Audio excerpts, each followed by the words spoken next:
आज हम लोग कक्षा 10 के सामाजिक विज्ञान विषय के अंतर्गत नागरिक शास्त्र विषय में पहला अध्याय सत्ता की साझेदारी, इसको अंग्रेजी में पावर शेयरिंग कहा गया है, पर विस्तार पूर्वक अध्ययन करेंगे। सत्ता की साझेदारी का तात्पर्य होता है सत्ता में सबकी हिस्सेदारी। सत्ता में सबकी हिस्सेदारी, सबको हिस्सा दिया जाए। तो इसी तरह से इस लेसन पर हम विस्तार पूर्वक अध्ययन करेंगे। आइए देखते हैं।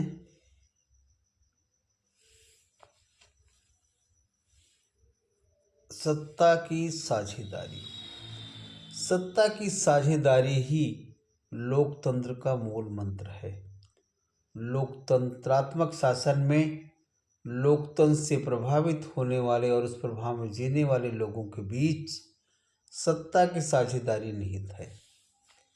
इस व्यवस्था में प्रत्येक सामाजिक समूह और समुदाय की भागीदारी सरकार में होती है। इसका तात्पर्य यह है बच्चों कि जो सत्ता है उसमें सबकी साझेदारी हो। उस देश में, उस प्रदेश में जितनी भी जातियां रहती हैं उनकी जनसंख्या के अनुपात में उनको प्रतिनिधित्व दिया जाए। यदि वही अधिक संख्या में है तो उनका प्रतिनिधित्व अधिक हो, कम संख्या में है तो उनका प्रतिनिधित्व भी रहे। ऐसा ना हो कि अल्पसंख्यक हैं तो बहुसंख्यक उनके अधिकार का हनन करे, उनका शोषण करे। यही समस्या होती। यदि इन सब चीज़ों से बचना है तो सत्ता की साझेदारी हमें करनी ही होगी, अर्थात सबको प्रतिनिधित्व देना ही होगा। उदाहरण के लिए स्टूडेंट, अभी हाल ही की घटना, बिहार राज्य में जातिगत जनगणना कराई गई। जातिगत जनगणना होने से क्या है कि सभी जातियों की जानकारी हो गई कि कौन सी जाति कितनी संख्या में है। हाल ही में उसी अनुपात में उनको आरक्षण प्रदान किया गया। तो यही स्थिति है इसमें। यदि बहुसंख्यक जातियां अल्पसंख्यक जातियों का शोषण करेंगी तो उस देश में, उस राज्य में शासन करना बड़ा कठिन हो जाता है। जातीय विद्रोह हो जाता है, गृह युद्ध की स्थिति उत्पन्न हो जाती है। आइए आगे देखते हैं। दो देश बेल्जियम और श्रीलंका का उदाहरण देकर के समझाया गया है कि कैसे सत्ता की साझेदारी यहाँ पर थी और उसका रिजल्ट क्या हुआ, परिणाम क्या हुआ। स्टूडेंट्स, बेल्जियम जो है पश्चिमी यूरोप का एक देश है। कहाँ का देश है? पश्चिमी यूरोप का। यह यूरोपीय संघ का संस्थापक सदस्य है। इसका क्षेत्रफल 30,528 वर्ग किलोमीटर है। इसकी सीमाएं फ्रांस, नीदरलैंड, जर्मनी तथा लग्जमबर्ग से लगती। बड़ी कठिन है यहाँ की जातीय बनावट। देश की कुल आबादी का 59% भाग फ्लेमिश क्षेत्र में रहता है और डच भाषा बोलता है। बाकी 40% लोग बेलोनिया क्षेत्र में रहते हैं और फ्रेंच भाषा बोलते हैं। बाकी बचे 1% जर्मन भाषा बोलते हैं। जबकि राजधानी जो ब्रुसेल्स है बेल्जियम की, यहाँ 80% लोग फ्रेंच भाषा बोलते हैं और 20% लोग डच भाषा बोलते हैं। स्थिति क्या है स्टूडेंट्स? आबादी किनकी अधिक है? डच भाषा बोलने वालों की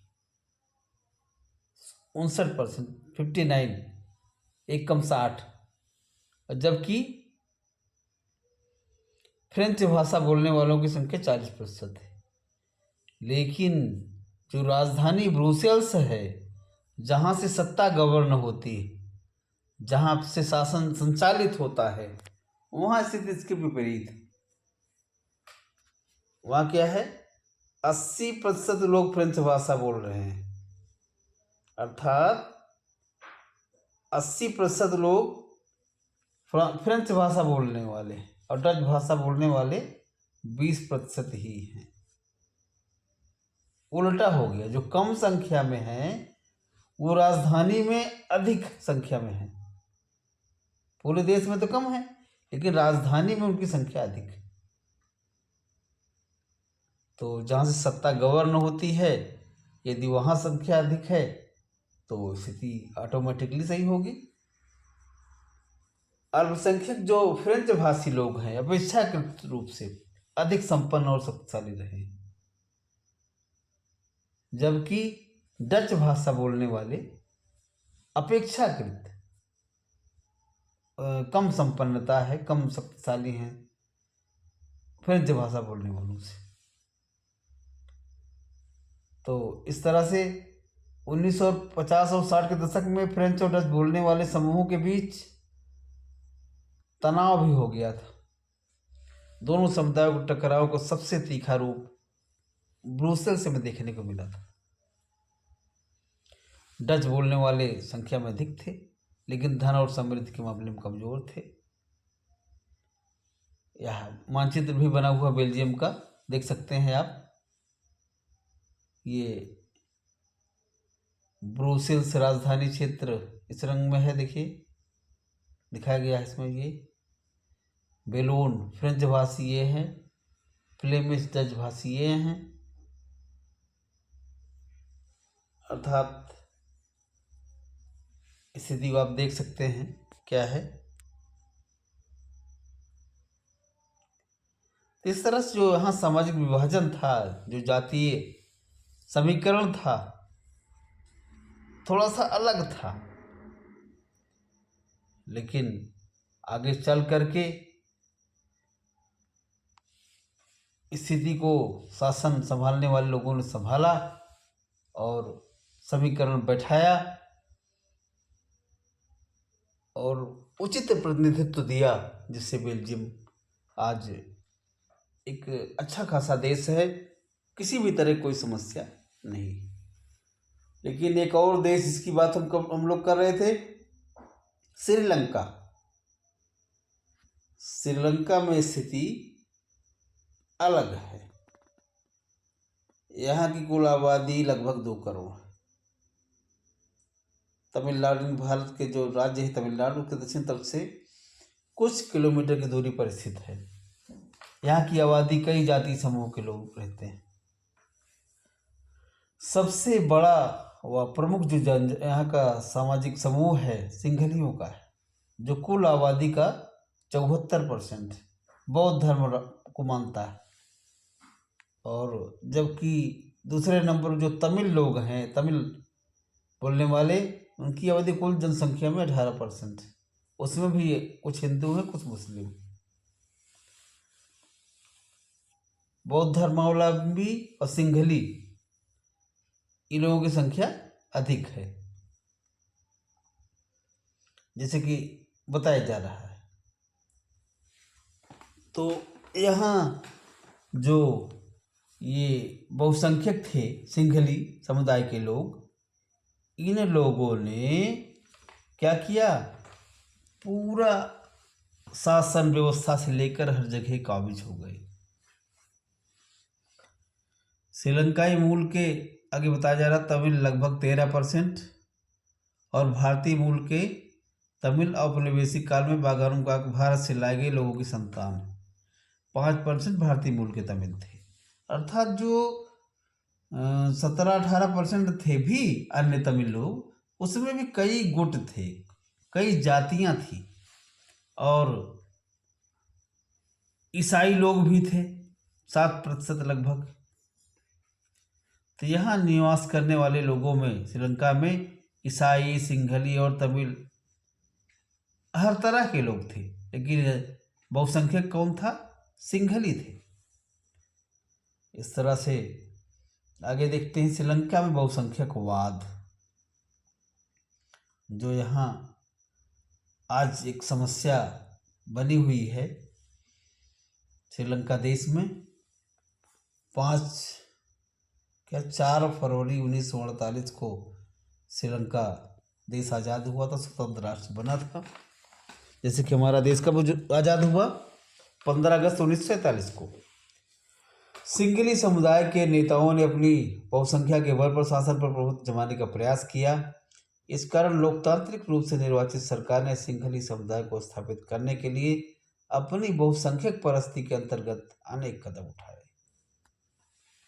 1956 में कानून बनाया, जिसके अंतर्गत तमिल को महत्व न देते हुए सिंघली को एकमात्र राजभाषा घोषित कर दिया गया। सरकारी नौकरियों में सिंघलियों को प्राथमिकता देने की नीति चली। नए संविधान में प्रावधान किया गया कि सरकार बौद्ध मतों का संरक्षण और बढ़ावा देगी, अर्थात पूरी तरह से बहुसंख्यकवाद हावी। जो सिंघली थे उन्हीं का राज्य, और तमिलों को बिल्कुल नेग्लेक्ट, उपेक्षित कर दिया गया, जो आगे चल करके गृह युद्ध में परिवर्तित हो गया। यहाँ की सरकार आज की स्थिति में, वर्तमान समय में बहुत ही गहरे संकट में है। ये तमिल लोगों का ये है, श्रीलंकाई तमिल, इस हल्के गाढ़े कलर में, भारतवंशी तमिल, मुसलमान, उसमें तमाम तरह के हैं। और ये जो इस तरह से है अलग रंग में, यह बहुसंख्यकों का है, अर्थात सिंघलियों का है। परिणाम यह हुआ कि तमिल और सिंघली समुदाय के बीच संबंध बिगड़ते चले गए। अंततः श्रीलंकाई तमिलों ने मजबूरन अपने अलग राजनीतिक दलों का गठन किया। तमिल को राजभाषा बनाने, उन्हें रोजगार, शिक्षा में अवसर प्रदान करने की मांग उन लोगों ने किया, लेकिन तमिलों की आबादी वाले क्षेत्र की स्वतंत्रता को, उनकी मांगों को निरंतर नकारा गया। तमिल की अनदेखा ये लोग करते रहे। यही टकराव आगे चल के गृह युद्ध में बदल गया। परिणाम स्वरूप दोनों ओर के हजारों लोग मारे जा चुके हैं। इनके परिवार अपने मुल्क से भागकर शरणार्थी बन गए। कई गुना ज़्यादा लोगों की रोजी रोटी चौपट हो गई। तो श्रीलंका की स्थिति इसमें बहुत ही खराब हो गई, कारण सत्ता की सही साझेदारी ना होना। अब तो समझ गए होंगे सत्ता की साझेदारी किसे कहते हैं, अर्थात सभी समुदायों को, सभी जातियों को उचित प्रतिनिधित्व देना। आज ये बेल्जियम की समझदारी, जिससे बताया गया है, बेल्जियम के नेताओं ने समझदारी दिखाते हुए श्रीलंका से अलग रास्ता अपनाने का निर्णय किया। क्षेत्रीय अंतरों और विविधता को स्वीकार किया। 70 और 93 के मध्य उन्होंने अपने संविधान में 4 संशोधन केवल इस बात के लिए किए कि देश में रहने वाले किसी व्यक्ति को बेगानेपन का एहसास ना हो, सब लोग मिलजुल कर रह सके। बेल्जियम के मॉडल की कुछ प्रमुख बातें इस प्रकार रही। केंद्र सरकार की अनेक शक्तियां देश के 2 क्षेत्रों की क्षेत्रीय सरकारों को सुपुर्द कर दी गई। दोनों समुदायों का समान प्रतिनिधित्व प्राप्त है। केंद्र सरकार में डच और फ्रेंच भाषी मंत्रियों की संख्या बराबर रहेगी।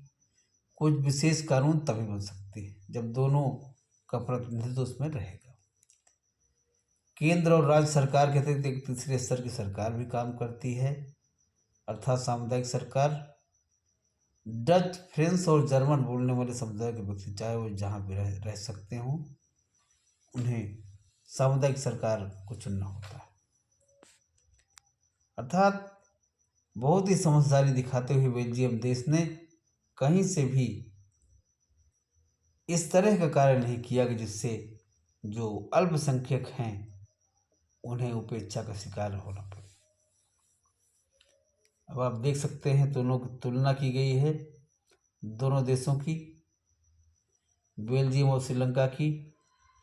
बेल्जियम और श्रीलंका दोनों ही देश लोकतांत्रिक, अर्थात लोकतंत्र है। फिर भी सत्ता में साझेदारी के प्रश्न का उन्होंने भिन्न भिन्न तरीकों से निपटाने का प्रयास किया। बेल्जियम के नेताओं को इस बात का एहसास था कि विभिन्न समुदाय और क्षेत्र की भावनाओं को सम्मान करने पर ही देश की एकता संभव है। इस एहसास के चलते दोनों दल आपस में साझेदारी करने पर सहमत हुए और श्रीलंका ने इसके ठीक विपरीत रास्ता अपनाया, अर्थात बहुसंख्यक समुदाय दूसरों पर प्रभुत्व स्थापित करने और सत्ता में उनको भागीदार ना बनाने का निर्णय करता है, जो देश के विभाजन का, देश के टूटने का कारण बनता है। इससे देश की एकता और अखंडता ही संकट में पड़ सकती है। इस तरह से सत्ता की साझेदारी क्यों जरूरी है बताया जा रहा है। सत्ता की साझेदारी अति आवश्यक। उपयुक्त अध्ययन के आधार पर सत्ता के बंटवारे के पक्ष में दो प्रकार के तर्क दिए जा सकते हैं। सत्ता का बंटवारा करके ही देश को आगे बढ़ाया जा सकता है, देश में शांति बहाली की जा सकती है। तो बेल्जियम और श्रीलंका की हमने तुलना की। श्रीलंका सत्ता की साझेदारी न करके परेशान है, जबकि बेल्जियम ने उचित रास्ता अपनाते हुए देश की स्थिति को संभाला और देश में अच्छी तरह सारे काम चल रहे हैं।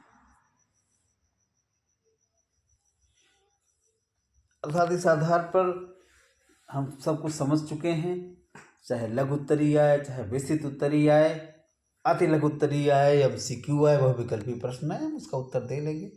जैसे कि उदाहरण के रूप में कुछ प्रश्न दिए गए हैं। बेल्जियम में मुख्य रूप से बोली जाने वाली भाषा कौन सी थी? कौन सी थी? स्पेनिश थी। श्रीलंका कब स्वतंत्र हुआ? 4 फरवरी 1948। सी, अर्थात OMR पर आधारित है, सी गोला कर देंगे। निम्नलिखित में से कौन सी अल्पसंख्यक जात बेल्जियम में तुलनात्मक रूप से धनी और ताकतवर है? कौन सी है?